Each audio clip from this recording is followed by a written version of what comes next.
গীবতের ভয়াবহতা জানার পর চেষ্টা করি দূরে থাকার, কিন্তু কিছুদিন পর আবার গীবত হয়ে যায়। এখন গীবতের তওবা কিভাবে করব? এর থেকে দূরে থাকার উপায় কি? আপনারা গীবত কাকে বলে চিনেন তো? নবী সাল্লাল্লাহু আলাইহি সাল্লাম বলেছেন, আতাদরুনা মাল গীবাহ, তোমরা কি জানো গীবত কাকে বলে?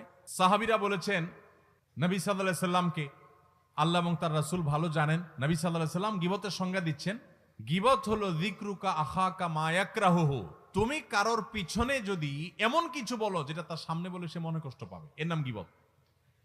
এখন একটা মানুষের সামনে বললে সে মনে কষ্ট পাবে, এটা তার পেছনে বলতেছেন, লোকটা এখানে নাই, তার অগোচরে আরেকজনের কাছে বলতেছেন, এটার নামে কি? গীবত।